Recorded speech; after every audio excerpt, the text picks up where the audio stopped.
আসসালামু আলাইকুম guys, welcome back to my channel. আজকে আমরা ঘুরতে গেছিলাম হলো হর্দি বাজার, আমি আর সুমাইয়া। তো ওখানে যে অনেকটুকু ঘুরে ব্রিজ পাড়ে কতক্ষণ দাঁড়িয়ে ছবি টবি তুলে চলে আসছিলাম আবার হর্দি বাজার। তো হর্দি বাজারে এসে দেখি এক জায়গায় অনেক বেশি লাইটিং করা আছে আর ওই জায়গায় অনেক বেশি গ্যাদারিং। তো একটু তাকিয়ে দেখলাম কতক্ষণ যে ওই জায়গায় ছোটোখাটো একটা মেলা বসছে। তারপর আমি আর সুমাইয়া বললাম যে চলো আমরা ওই জায়গায় যেয়ে দেখে আসি কি কি আছে বা কীরকম মেলা উঠছে। তারপর যেয়ে দেখি যে অনেক সুন্দর সুন্দর ক্লিপ টিলিপ পড়ছে, পরে হলো এগুলার ব্রোচ, পরে মাথার ব্যান, হিজাব টিজাব এগুলা যা আছে ওই ক্লিপগুলোর দাম সবগুলো ছিল 20 টাকা করে। তারপর হলো এই জায়গায় বাচ্চাদের খেলনা উঠছে আর এই জায়গায় ছিল গোছ কাপড়ের দোকান। এই গজ কাপড়গুলো ছিল হলো 70 টাকা 80 টাকা করে। নর্মাল গজ কাপড় ছিল 70 টাকা, ডিজিটাল প্রিন্টেরগুলো 80 টাকা। আর এই যে সুতা, চেন, পরে হলো আপনার লেস, এই লেসগুলো 10 টাকা থেকে 30 টাকা পর্যন্ত, যেগুলো কিনা আমাদের এদিক থেকে শুরু হয় 25 টাকা থেকে 50 টাকা করে। আর সুতা, রাবাট এগুলো ছিল 5 টাকা করে, 10 টাকা করে। আর আপনার পায়জামার কাপড় ছিল 70 টাকা গজ। আর এই জায়গায় আসছি, এই জায়গায় হলো 3 পিস পাওয়া যাচ্ছিল 800 টাকা করে কাজ করা, স্টোন বসানো। আর নর্মালগুলো ছিল 600 টাকা করে। তারপর আরেকটা আন্টির দোকানে গিয়ে দেখি যে উনি লুঙ্গি বেচতেছে। তো এই জায়গায়ও আবার হলো গজ কাপড়, এই গজ কাপড়গুলো সেম দামি ছিল 70 টাকা 80 টাকা। যদি আপনারা বার্গেনিং করতে পারেন, বেশি নেন, তাহলে ওনারা কমিয়ে রাখতে পারবে। ওনারা বলছে আর কি যদি অনেক বেশি নেয় তাহলে কমিয়ে রাখবে, নয়তো দাম সেমই থেকে যাবে। আর যদি আপনারা বার্গেনিং করে কমাইতে পারেন তাহলে তো ভালোই। তো এই জায়গায় অনেক বেশি লুঙ্গি, পর 3 পিস, 2 পিস, 1 পিস, টপস সব কিছুই উঠছিল। তো এখানে 3 পিসগুলো ভালোই সুন্দর ছিল, 600 টাকা করে দাম চাচ্ছিল। যদি ভালো করে দামাদামি করতে পারেন তাহলে আপনারা এই জায়গা থেকে 500 বা 550 করে নিতে পারবেন।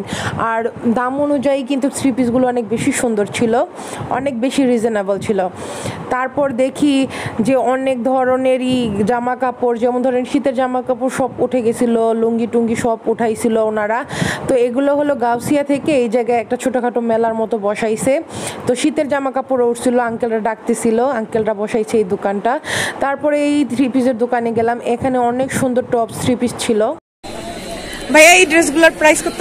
এটা একদম 750। হ্যাঁ, এগুলো পরে 800 টাকা পড়বে। এই সাইডে আপনার টু পিস আছে, টু পিস একদম 550 টাকা পড়বে। এগুলো হ্যাঁ, এগুলো ওয়ান পিস 350, এগুলো গুলজামা 400। আর এগুলো টু পিস একটা প্লেট আছে, আপনার আপনি নিতে পারবেন। আচ্ছা ঠিক আছে। আর এগুলোও আছে না? হ্যাঁ, এগুলো সব ড্রেস যেগুলো কানেক্ট করতে পারবেন। আর এগুলো টপস, চিনিগুলো টপস আছে জায়গায়। হ্যাঁ, চিকেন টপস আছে, চাইলে নিতে পারেন। এটা হলো হর্দি বাজার। তো ওনার দোকানের জামা কাপড়গুলো অনেক বেশি দাম কম ছিল অন্য দোকান থেকে। এই জায়গায় আসার পরে ওনারা বলতেছিল 850 করে লাস্ট বিক্রি করতে পারবে, বাট উনি বলছিল 750। তো উনি আরও যদি দামাদামি করেন আরও কিছু কমায় রাখতে পারে। তো ওনার কাপড় চুপড়ও ভালো ছিল অন্য দোকান থেকে। আর এই যে দেখেন এই জায়গায় 3 পিসগুলো ছিল, এগুলো সব ছিল 600 650। আরেকটা দোকানে ছিল 1100 1200 টাকা করে, ওগুলো একটু বেশি ভালো কাপড় ছিল, তার জন্য এত দামগুলো একটু বেশিই ছিল।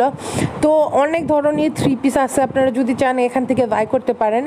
তো আমার কাছে তো ভালোই লাগছে, ওভারঅল কাপড় চোপড় সব কিছু মিলিয়ে, দামটা মিলিয়ে সব ঠিকই আছে।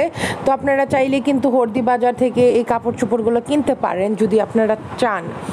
তো আমরা ঘোরাঘুরি করলাম, ঘোরাঘুরি করার পরে দেখলাম যে অনেক সুন্দরই লাগতেছিল জামা কাপড়গুলো। আর এখানে একটা ভাইয়া হলো স্টোনের কতগুলো 3 পিস বেচতেছিল 800 করে, যেগুলো কিনা দাম অনুযায়ী অনেক বেশি ভালো ছিল। আর এই 3 পিসগুলো ছিল 550 টাকা বা 600 টাকা করে, এগুলো অনেক বেশি সুন্দর ছিল। তো আমার কাছে তো ভালোই লাগছে। আমরা অবশ্য টাকা নিয়ে যাইনি, নয়তো আমরা কিছু কিনে আনতাম। আমরা এমনি ঘুরতে গেছিলাম, তো তারপর গিয়ে দেখি যে ভালো একটা মেলা বসছে। তো এই জামা কাপড়গুলো সব দেখতেছিলাম কোনটা কীরকম, সব কিছুই অনেক বেশি ভালো ছিল দাম অনুযায়ী। তো দেখেন এখানে স্টোনেরও ড্রেস ছিল, এগুলো 800 টাকা করে ছিল। তারপর ভাই আরেকটা ড্রেস বের করতেছে, এই ড্রেসটা আরও বেশি সুন্দর ছিল।